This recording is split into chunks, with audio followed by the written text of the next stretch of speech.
Роузхерд. Первый год после деления. Что произошло? Решил я как-то однажды поделить уже подросший куст Роузхерд. Тогда стеблей было относительно много, но цветение немного смазалось. Интересно, почему? Что-то узнать можно, если только раскопать. Заодно можно посмотреть на результат эксперимента. За год до этого я на расстоянии от центра куста на глубину закопал хорошо созревший перегной.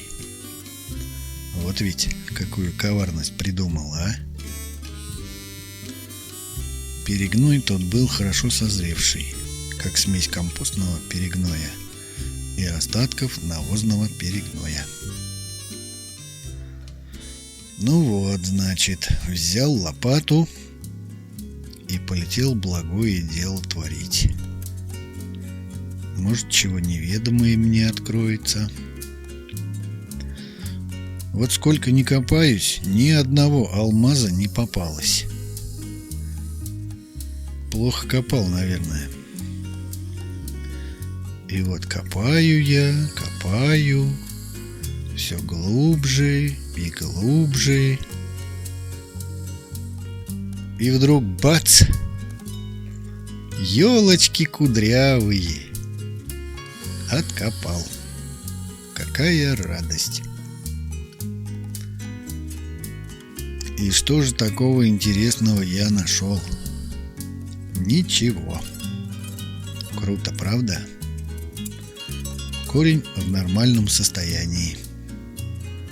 Но там, где концы корней добрались до удобрения, в земле начался стремительный рост. Эти тонкие корни были похожи на мочалки, густые и кудрявые. Наверное, в этом ничего страшного и нет.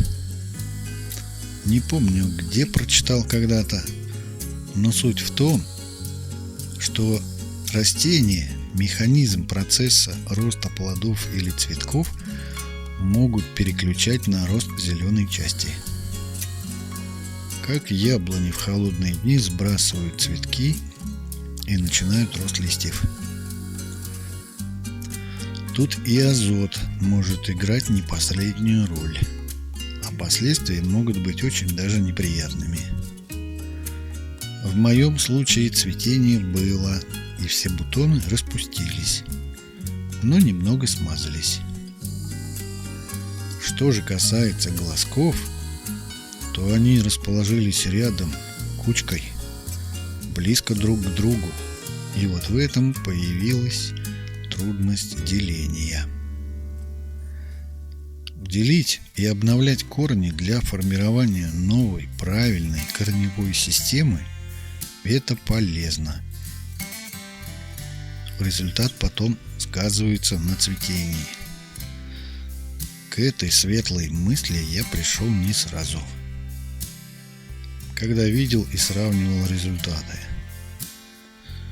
Покумекав некоторое время, я разделил корень на 3 большие части.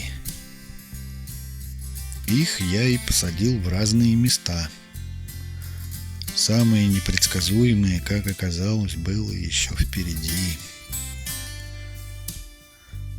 Впереди была сырая осень, зима с оттепелями, зимние лужи на посадках и резкое похолодание второй половины мая. Весной были потери, но не будем о грустном. В принципе, все 3 саженца росли нормально. Правда, как это обычно бывает, ростом в половину меньше нормы. Один не цвел. На 2 было по 2-3 цветка. Это в первый сезон. Эти кустики также стояли в луже, и я копал канавки для отвода воды. Они также ждали в мае теплую погоду и отлично выстояли. Все живы. Цветки, правда, размером чуть меньше, но такого эффектного вида формы и переходов цвета я раньше не видел. Подобные зрелища случаются очень редко, но запоминаются надолго. Можно и дар речи потерять на некоторое время. Вот что хочу отметить. Саженцы Энзайлер тоже сорт Бахстуса. Те, которые были посажены крупными корнями, они тоже хорошо прожили сезон. А небольшие корни, посаженные в другом месте, они плохо перенесли время непогоды. И еще один момент. В прошедший сезон некоторые сорта выдавали цветки, явно не похожие на себя.